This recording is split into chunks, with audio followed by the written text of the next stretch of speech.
We're doing a monthly series of presentations, and this one is on Reefblitz, how citizen science can play a role in understanding biodiversity.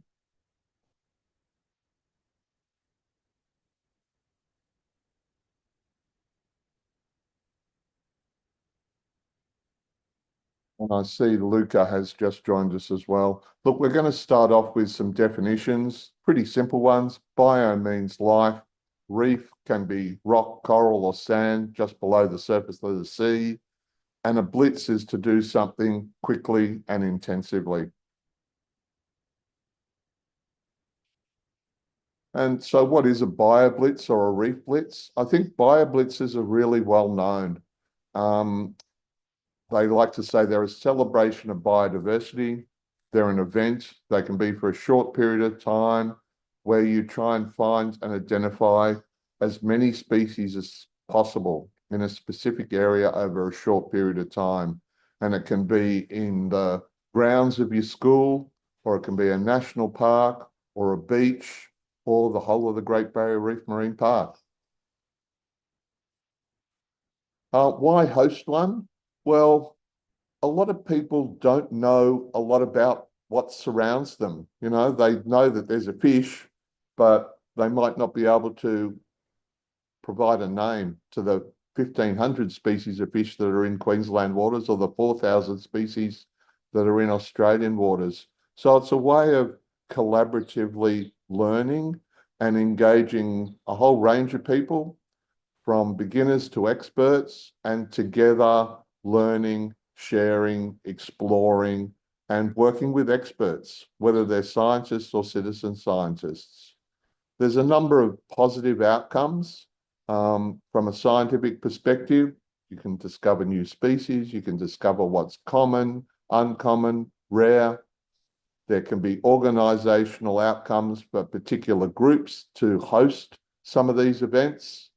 And the first ones that were done in our region were actually done by the Great Barrier Reef Foundation in 2014. Individual outcomes, you can increase your learning and your skills, and community outcomes as well. So there's a number of questions that we often ask. Let's start with what's here? How many species are here? And it often surprises you once you start to drill in and particularly find some of those cryptic or unusual species, or even things that are outside their range. It's really quite surprising. Who can get the best photo? And it is really challenging underwater because things swim away from you, and we're pretty limited and pretty uncoordinated, particularly when we're snorkeling or scuba diving. And then what sorts of other things can we observe? And this is about terrestrial, you know, scats and tracks and bones. But in the marine environment, you can look for things like coral bleaching, or fish that are not healthy, or fish that have got fishing equipment on them, or there might be some really interesting signs of cooperative behaviour. Freshwater, it's often about invasive or exotics. We're very lucky in Australia. We don't have too many exotic marine species, and, you know, if they're juveniles and adults. And look, why do we care? Jacques Cousteau, I gave a talk about him last month, and his motto was, first of all, you have to know about something, then you love something, and then you can really protect it. So a lot of humans are a bit disconnected to the natural environment, but if they take the time to go outdoors, if they're curious, if they learn more, then often they care more. And then also, what are the changes of these species over time?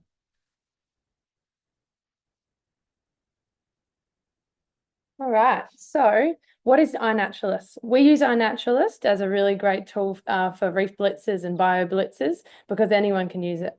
iNaturalist is online. You can use it on your phone, on your underwater camera, basically anything.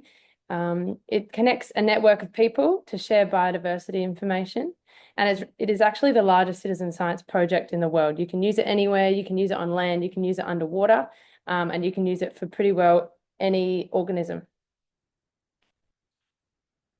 If you haven't already, I'm not sure if you have heard about iNaturalist before, if you've used it before. It's a really great tool, and we've got this QR code here that takes you straight to the app, helps you sign up and get straight into it. So I'll leave that up for a couple seconds.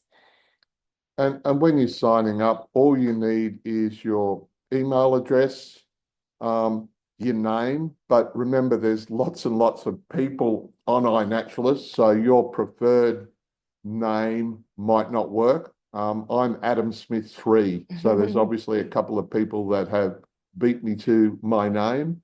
So you might either use a nickname or a combination of your first, middle, and last names, or something else. Cool. So how does iNaturalist work? First step, you record your observations. You take your photo wherever you are underwater with your underwater camera. Once you get back onto land, you share with fellow naturalists. You can do this on your phone, on your computer. From there, you can discuss your findings on the app. You can use it as a discussion tool, help discuss about what the species is. Maybe there might be a bit of, some people might think it's one species, others think it's another. So it's a really cool tool for that. And then it also contributes to the Atlas of Living Australia, which is a really massive network of observations and species are on there.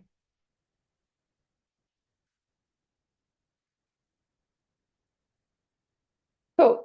This is a really cool little diagram showing the how it like all works in a circle. So basically, observations are made. Citizen scientists make observations, take photos. The citizen scientists make the better identifications. They become enthused and they help observations in the future. Experts join iNaturalist to help identify, and then these eventually become research grade, which is really cool. This is a cool little diagram that I made of how to use iNaturalist underwater. So basically you're taking that photo underwater with your camera. You can upload it to your phone, but we find it easier to upload to computer because you can actually upload a whole heap of different observations at once.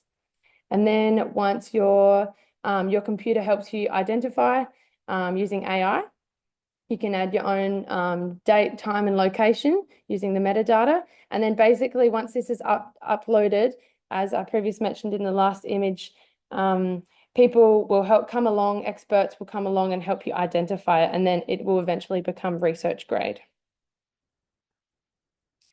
And here we've just got a couple different guides. So the first one on the left there, we've got a Reef Ecologic guide on how to use iNaturalist, really simple steps on how to use the tool and how you can get involved. The middle one is a guide to iNaturalist, a lot more in depth, and you can find all the different interesting ways you can actually use the app. And then the one on the right is more about bioblitzes and using iNaturalist for bioblitz. And just to frame how big iNaturalist is, this is a bit of a heat map, and you can see observations have been made just about everywhere. There are still a few gaps in the ocean because, it's not really planet Earth, it's planet ocean. But there has been close to 250 million observations of over 500,000 species by 3.7 million observers, assisted by 430,000 identifiers. So it is huge and it is growing all the time. I've got two bits of information here. On the left is the top 20 species recorded by naturalists in the world. And one of the things that you will note is people love their birds and their insects. And there's a few flowers there as well, but it's really about birds. And people travel the world. There's twitchers to increase their knowledge. Only about 2% of iNaturalist observations globally are of fish. The top one being the bluegill, European carps up there. There's not many tropical or marine species except for perhaps the Moorish idol and the Atlantic Sergeant Major. And here in Australia, we're doing pretty well. 10.9 million observations of 62,000 species involving over 100,000 observers and 40,000 identifiers. The heat map shows there's a real concentration of observations, particularly on the East Coast, which is what you would expect, where our major populations are, around Sydney and Melbourne and so forth, but certainly all over Australia. And again, a similar trend. If you look at those 10 million observations, the most popular are things like the magpie, koala, kangaroo, lots of birds, few reptiles, the honeybee, and a butterfly. And again, out of the 10 million, around 2, almost 3% are marine species. Most of them fish, most of them what I would call temperate marine species or cold water species, with the interestingly named old wife being the #1 observation. And that could be because not only are they pretty common, but they're also really easy to photograph as well. And one of the tips from an education perspective is that you observe wild organisms, you try and take identifiable photos. Sometimes multiple photos of a particular species helps, and pay attention to your metadata, your location, your date, time. So the top photo is one I took yesterday. That's a good photo. There's something on its side. You can see all the features. That is really easy for the program to identify, whereas the bottom photo is probably a more typical marine photo where you've got a lot of habitat and only a very little fish. So one of the things that we often do is we take a screenshot of that fish, and you can upload both the data, the original and the screenshot, or just the screenshot, in order to help identify it. Cool. So something we also wanted to mention what we do for Reefblitz is that it's actually the lead up to World Ocean Day. So we normally run the Reefblitz between the 1st and the 8th of June, ending on World Ocean Day on the 8th of June. So World Ocean Day, if you don't already know, which we probably all do, it unites and rallies the world to protect and restore our oceans and our blue planet. This year's theme is to catalyze action for our oceans and climate.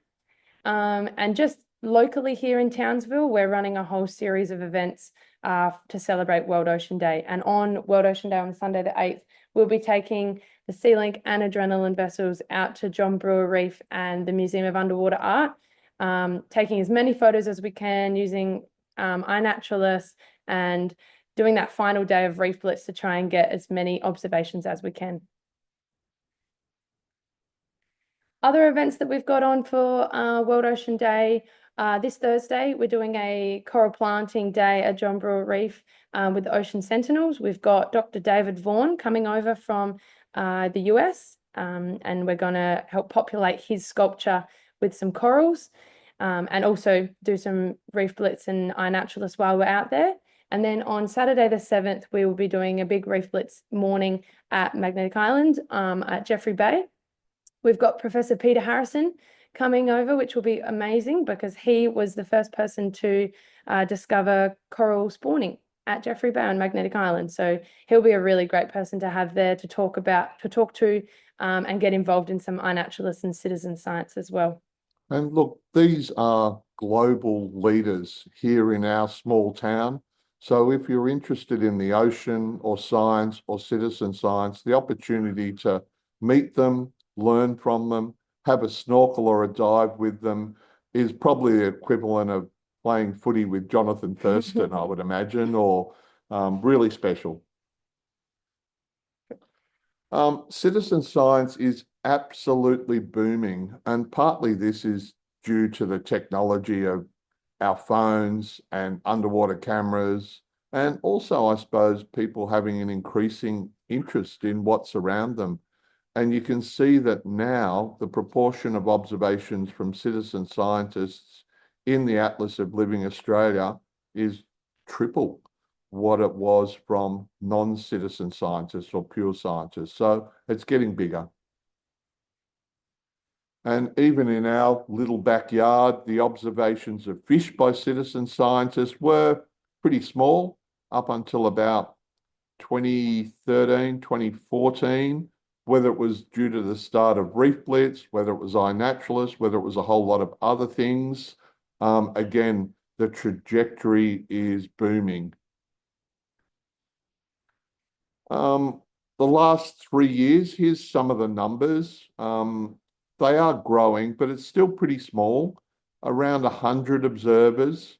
Interestingly, twice as many experts or identifiers helping those observers work out what species they've photographed, and between 1,540 observations to 2,500 observations of up to 650 species, which is pretty biodiverse.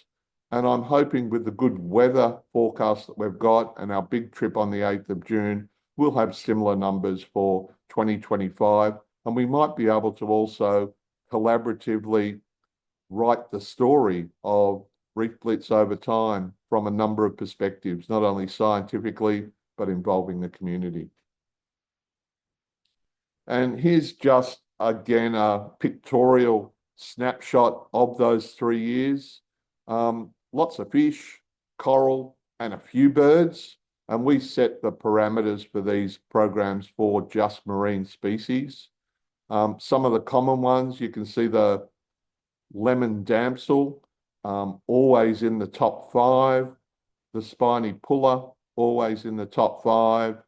And last year, number 1 was the coral trout, perhaps because we had a few more recreational fishers contribute their photos, and it wasn't just snorkelers and scuba divers. All right. So another really cool tool that you can use iNaturalist for is to create field guides. So what we've done over the last few years is created some field guides for different regions around Townsville. So we've got one for Magnetic Island, or the fish of Magnetic Island, a fish of John Brewer Reef, the fish of Orpheus Island, fish of the Townsville region, and then the marine species of the Yongala shipwreck.